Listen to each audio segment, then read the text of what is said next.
Our planet, a vast blue marble suspended in the cosmos, is dotted with landmasses, great and small. Among these, there are an estimated 670,000 islands, each a world unto itself, a unique fragment of Earth's story. From the poles to the equator, they rise from the oceans, sculpted by volcanic fire, built by living creatures, or carved by the relentless sea.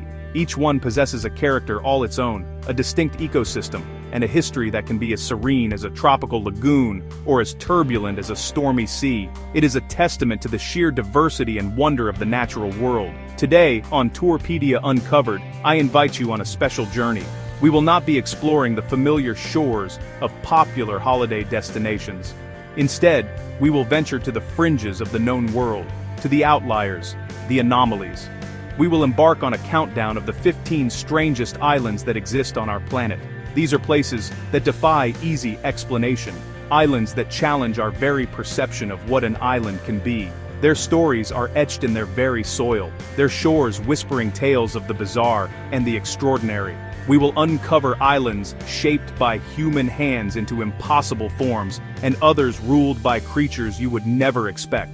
We will visit lands born from volcanic chaos, and those shrouded in dark legends and unsolved mysteries. These are not just points on a map, they are living enigmas, pockets of our world where the unusual is the norm. Prepare to be astonished as we peel back the layers of these remarkable and peculiar places, one by one. Our journey to the world's strangest islands begins now. Our journey begins in the vast, empty expanse of the Central Pacific Ocean, over 1,000 miles south of Hawaii. Here, we find Palmyra Atoll, a place of almost blinding natural beauty. It is a ring of about 50 small islets, cloaked in dense rainforest and fringed by brilliant white sand, all encircling a series of turquoise lagoons.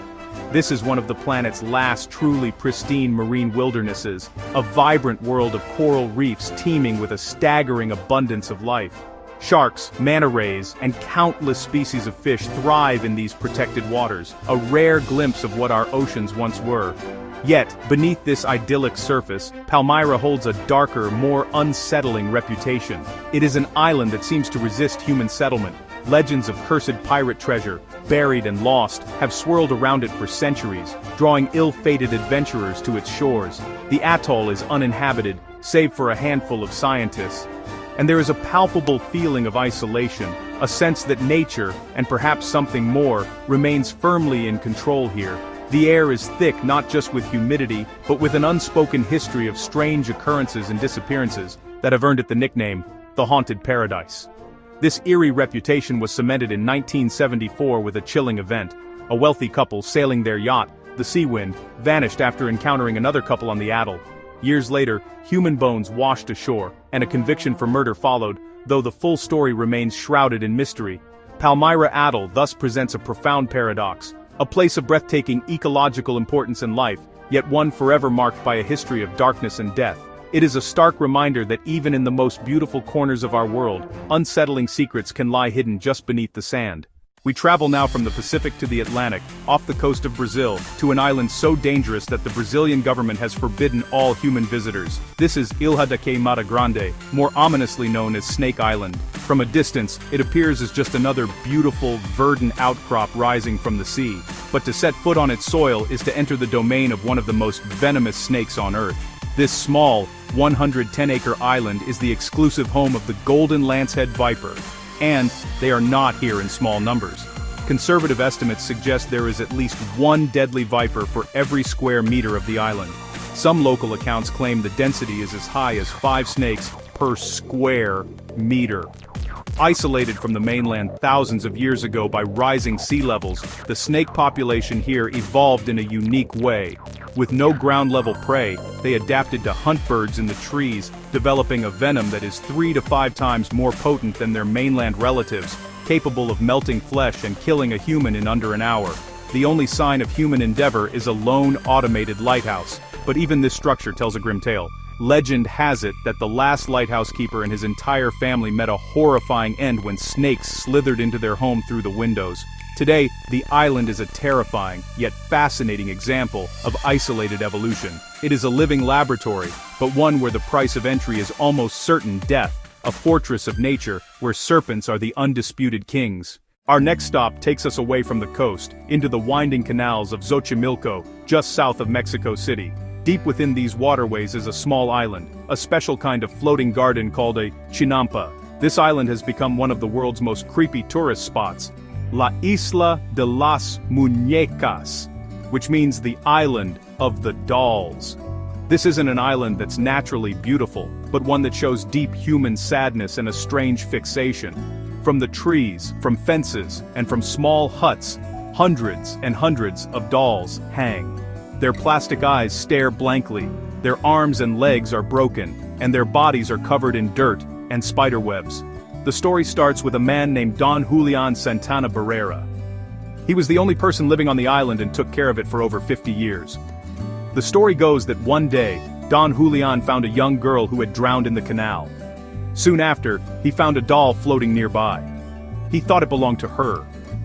To show respect for her spirit and keep bad things away, he hung the doll from a tree, but this one action wasn't enough to calm his troubled mind. He felt like the girl's spirit was haunting him, so he started collecting and hanging more dolls. For many years, he found them in the trash and in the canals, building this growing spooky display. He thought the dolls had the spirits of dead people inside them, and that they would come alive at night, whispering to each other in the dark. In 2001, Don Julian's own story ended sadly when he was found drowned in the very same canal where he said he found the little girl. Today, his island is still there, a chilling reminder of one man's sadness. It draws curious visitors who bring even more dolls to add to the creepy collection.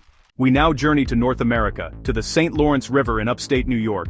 Here lies Deer Island, a seemingly unremarkable 45-acre wooded isle. There are no exotic animals, no strange geological formations. Its strangeness is not of nature, but of man.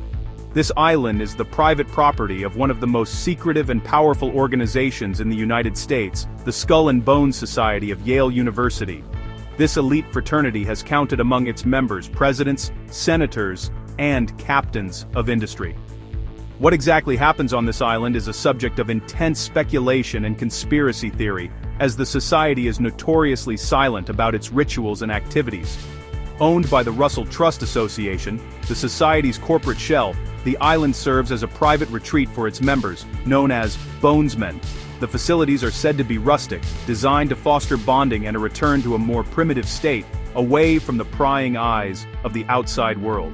This is a place where the powerful come to be unseen. The intense secrecy has, of course, fueled countless rumors. Whispers of bizarre initiation rituals, pagan ceremonies, and clandestine meetings where the fate of the world is decided have surrounded the island for decades. Outsiders are strictly forbidden, and the perimeter is closely monitored, while the truth is likely less dramatic than the wildest theories. Perhaps involving little more than networking and outdoor recreation. The island's ownership by such a shadowy and influential group makes it one of the most mysterious and intriguing parcels of land in the world. Its secrets are known only to the chosen few. From an island shrouded in secrecy, we move to one designed for ultimate exposure. We travel to the coast of the United Arab Emirates, to the city of Dubai, a place synonymous with audacious ambition. Here, jutting out into the Persian Gulf, are the Palm Islands, perhaps the most ambitious artificial island-building project ever conceived. These are not islands born of nature, but meticulously engineered by humans, dredged from the sea floor and shaped into the form of giant palm trees, a symbol of luxury and ingenuity, visible even from space. The most famous of these, the Palm Jumeirah, is a triumph of modern engineering. It consists of a trunk, 16 fronds, and a surrounding crescent-shaped breakwater. The project added over 30 miles of new coastline to the city and is now home to thousands of residents, luxury hotels, opulent villas, and high-end attractions. It was designed to be a playground for the wealthy, a statement that with enough money and vision, even the geography of the planet can be reshaped to suit human desire. However, this grand vision is not without its shadows. The project's immense environmental impact has been a subject of great concern, with the construction burying coral reefs and altering local marine ecosystems. Furthermore, of the 3 planned Palm Islands, only the Palm Jumeirah has been fully realized. The larger Palm Jebel Ali and Palm Deira remain largely unfinished, monumental skeletons of a dream partially deferred by the 2008 financial crisis. The Palm Islands are therefore a strange and complex symbol, a marvel of human achievement, a monument to excess, and a cautionary tale of the unforeseen consequences of building paradise from scratch. We journey now to the Seto Inland Sea of Japan, to an island with a history as dark as its present is, well, deceptively cute. This is Okunoshima, affectionately known today as Usagi-jima, or Rabbit Island. As a visitor steps ashore, they are greeted by an extraordinary sight. Hundreds, perhaps thousands, of friendly tame rabbits that swarm towards them, eager for a handout. The island has become a major tourist attraction, a place where people can revel in the delightful absurdity of being surrounded by these fluffy creatures. But this rabbit paradise was born from a truly horrific past. During the Second World War, Okunoshima was a top-secret site, erased from maps, where the Japanese Imperial Army produced thousands of tons of poison gas. From mustard gas to phosgene, the chemical weapons manufactured here were used in warfare in China. The conditions for the factory workers were brutal, and the island was a place of death and secrecy. The rabbits we see today are not direct descendants of the original test subjects, which were reportedly euthanized when the factory was destroyed. The origin of the current rabbit population is debated. One story suggests that a group of schoolchildren released 8 rabbits here in 1971. Another claims they are descendants of animals accidentally freed after the war.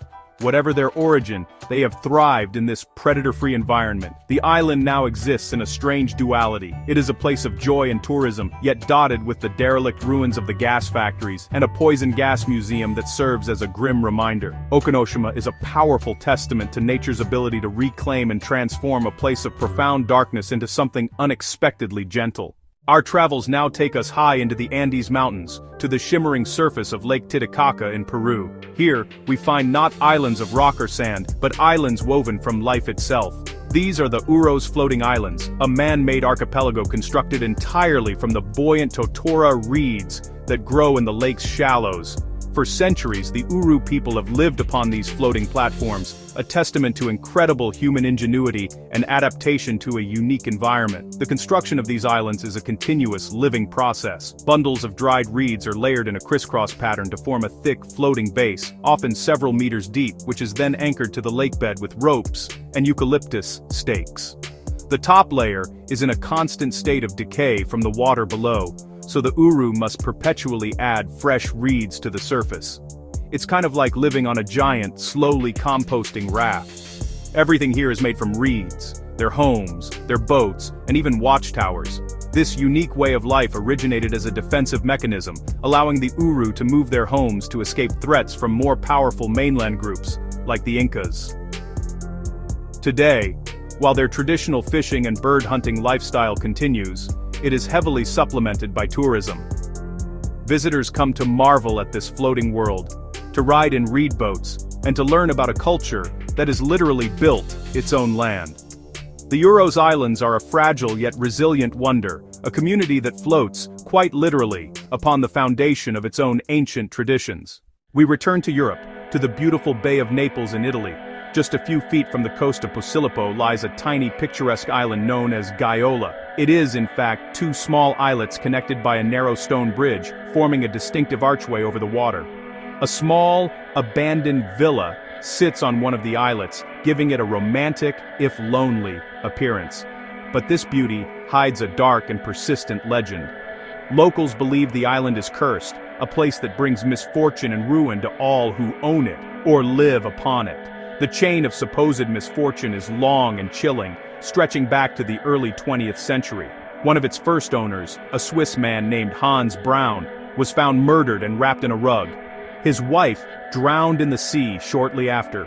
A subsequent German owner, Otto Grunbach, died of a heart attack while on the island.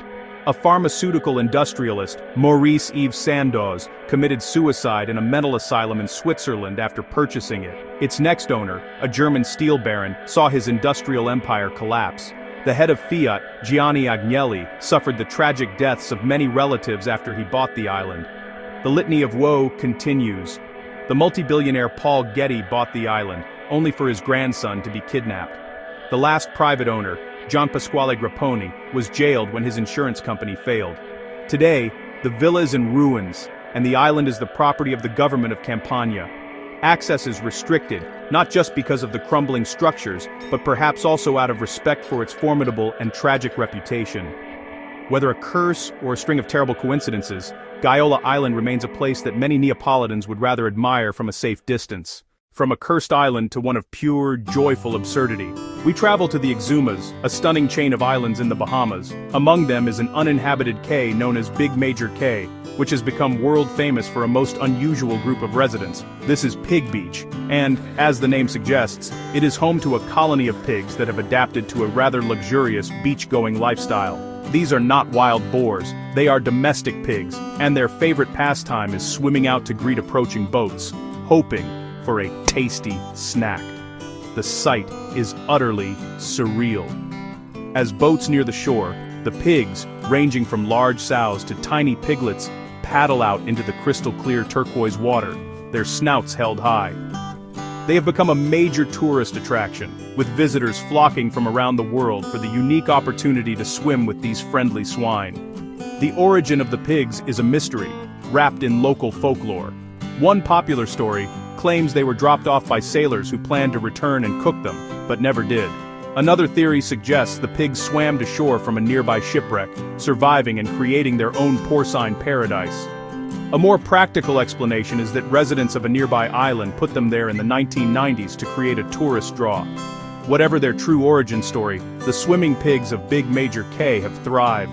They spend their days lazing in the sun, cooling off in the surf and charming visitors. It is a delightful and baffling spectacle, a strange and happy accident of nature, and perhaps a little human intervention. Our next island is one of the most isolated places on Earth. We venture far out into the eastern Pacific Ocean, some 700 miles off the coast of Mexico, to a tiny, uninhabited coral atoll named Clipperton Island. It is a desolate ring of coral, barely rising above the waves, enclosing a stagnant, acidic freshwater lagoon. There are few trees, and the landscape is dominated by barren coral rock and scrubland. This is not a tropical paradise. It is a harsh, lonely outpost, a speck of land in a seemingly endless ocean. Its strangeness lies in its extreme isolation and its bizarre history. Named for an English pirate, John Clipperton, who supposedly used it as a base in the 18th century, the island has been the subject of international disputes, most famously between Mexico and France. This led to a landmark case in international law, with France ultimately being awarded sovereignty. In the early 20th century, a British company mined the island for guano, bringing in over 100 Mexican workers and their families. But with the outbreak of the Mexican Revolution, they were forgotten and abandoned. What followed was a horrific story of starvation, disease, and madness. As supplies ran out, the community disintegrated. By 1917, when a U.S. Navy ship finally arrived, only a handful of women and children remained, having endured unimaginable hardship under the tyrannical rule of the crazed lighthouse keeper, the last surviving man. Today, Clipperton is uninhabited by humans, visited only occasionally by scientists, amateur radio enthusiasts, and French naval patrols. It is a silent, windswept monument to human folly and the crushing power of isolation. We now travel to the frigid waters of the North Atlantic, about 180 miles southeast of Nova Scotia, Canada. Here, a slender crescent-shaped sandbar emerges from the fog-shrouded ocean. This is Sable Island, a place known by a far more menacing name, the graveyard of the Atlantic. For centuries, this shifting 26-mile-long strip of sand has been a nightmare for mariners. Its low profile, combined with frequent dense fog and treacherous currents, has made it the final resting place for over 350 documented shipwrecks. The island's very existence is a geological curiosity. It is the exposed part of a vast sand deposit on the edge of the continental shelf, constantly being reshaped by wind and waves. Its landscape is stark and windswept, composed of sand dunes and sparse vegetation. But amidst this desolate beauty lives a truly remarkable population, a herd of over 500 wild horses. These are the Sable Island horses, feral animals whose ancestors were likely brought to the island in the 18th century to assist with shipwreck salvage operations. Against all odds, these horses have adapted and survived in this incredibly harsh environment. They endure brutal winter storms, find fresh water by digging in the sand, and subsist on the tough marram grass. They are a symbol of resilience, the wild heart of this lonely island. Today, Sable Island is a protected national park reserve. Few people are permitted to visit, preserving its unique ecosystem and its haunting atmosphere as a place where the ghosts of countless shipwrecks share the sands with herds of wild, untamed horses. Our journey now takes us to the coast of West Africa, to Senegal. Linked to the mainland by a long wooden bridge is an island that is not made of rock, or sand, or even reeds, but of the discarded remains of countless living creatures. This is Joel Fadiyouth, where the island of Fadiyouth is built almost entirely from millions upon millions of empty mollusk shells, accumulated over centuries. As you walk, the ground crunches underfoot, a constant reminder of the island's unique foundation. The people of Fadiyouth have lived in harmony with the sea for generations, their diet consisting largely of shellfish. The shells, instead of being discarded as waste, became the very building blocks of their community. They are mixed into the cement for their buildings and pave the streets. The entire island is a testament to a sustainable, cyclical way of life. It is a living midden, a landscape created by the daily act of sustenance, a physical history of every meal eaten for hundreds of years. Perhaps the most remarkable feature is the island's cemetery, also built on a separate shell mound and connected by another bridge. In a country that is over 90% Muslim, this cemetery is unique because it is shared by both Christians and Muslims. Crosses stand beside traditional Muslim graves, all resting on the same bed of white shells. It is a powerful symbol of religious tolerance. Fadiyouth is more than just a geological curiosity. It is a shining example of how a community can build its world, its culture, and even its symbols of peace from the simple gifts of the sea. For our next island, we must unravel a geographical nesting doll. We travel to the Philippines, to the island of Luzon. On this island is a large body of water, Taal Lake. In the middle of this lake is Taal Volcano Island, and in the middle of this volcano's crater, there is another lake, the main crater lake. And, incredibly, sticking out of the water of this crater lake is a tiny nub of rock. This is Vulcan Point, an island in a lake on an island in a lake on an island. This mind-bending formation is the result of a complex and violent volcanic history. Taal Volcano is one of the most active in the Philippines, a caldera system that has been shaped by powerful eruptions over thousands of years. The main crater lake, where Vulcan Point resides, formed after a major eruption in 1911. Vulcan Point itself is the tip of a small cone that is formed within the crater, a tiny piece of land born from the immense geological forces churning deep beneath the surface. To stand on the rim of Taal Volcano and look down at Vulcan Point is to witness one of the planet's most peculiar geographical oddities. It is a place that challenges our sense of scale and location. For a time, it held the record as the world's largest third-order island. However, the volcano's recent activity has changed the landscape. The 2020 eruption caused the main crater lake to dry up, meaning Vulcan Point, for the time being, is no longer technically an island. But its story remains a perfect, baffling example of the intricate and layered way our planet's geology can express itself. We now journey to what is officially the most remote and isolated island in the entire world. In the South Atlantic Ocean, midway between South Africa, South America and Antarctica, lies a place of extreme desolation, Bouvet Island. It is a Norwegian territory, but it is a world away from the green fjords of Scandinavia. This is a place of ice and rock, a brutal, inhospitable fortress of nature, battered by ferocious winds and surrounded by a permanent pack of ice. Over 93% of Bouvet Island's surface is covered by a thick glacial ice cap that drops in sheer cliffs directly into the churning frozen sea. The nearest landmass of any kind is Antarctica, over 1,000 miles to the south. The nearest inhabited land is Tristan da Cunha, nearly 1,400 miles away. It is so remote and so difficult to land on that it has been visited by humans only a handful of times since its discovery in 1739. There is no harbor, and access is possible only by helicopter from a ship, and only on the very rare days when the weather permits. Its strangeness is defined by this absolute remoteness and a peculiar mystery. In 1964, a survey expedition discovered an abandoned, wrecked lifeboat in a small, ice-free coastal area. There were no signs of people, no other wreckage, and no record of any ship having been lost in the area. How the boat got there, and what happened to its occupants remains a complete mystery to this day. Bouvet Island is the epitome of isolation. a frozen volcanic ghost at the very edge of the world, holding its secrets close in the Antarctic winds. We have arrived at our number 1 strangest island, a place so otherworldly it is often described as the most alien-looking place on Earth. We are in the Arabian Sea, part of an archipelago belonging to Yemen, the island of Socotra. Isolated from mainland Africa for millions of years, evolution here has taken a unique and spectacular path. The result is a landscape and an ecosystem found nowhere else on the planet, a living museum of biological antiquity that has earned it the status of a UNESCO World Heritage Site. What makes Socotra so strange is its incredible biodiversity, particularly its plant life. Over a third of its 825 plant species are endemic, meaning they exist only here. The most iconic of these is the magnificent dragon's blood tree, an umbrella-shaped marvel that bleeds a dark red resin, the dragon's blood of ancient trade.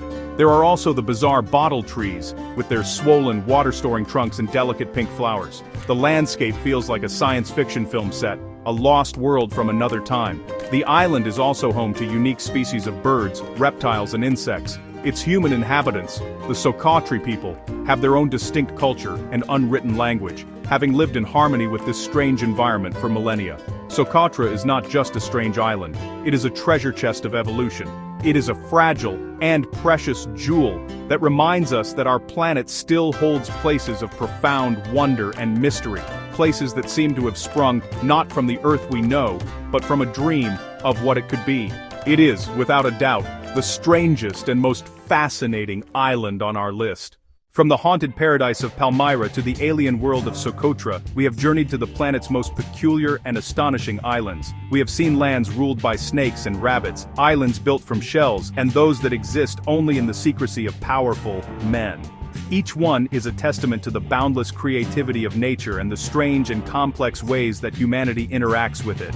These are not merely curiosities, they are vital pieces of our world's intricate puzzle, each holding unique lessons about evolution, survival, history, and the enduring power of isolation. They remind us that even in our modern, connected world, there are still pockets of profound mystery waiting to be understood. Our planet is a library of such stories, and we have only just glanced at one of its most unusual chapters. The world is far stranger and more wonderful than we can often imagine, with enigmas hidden in plain sight and marvels tucked away in the most remote corners of the globe.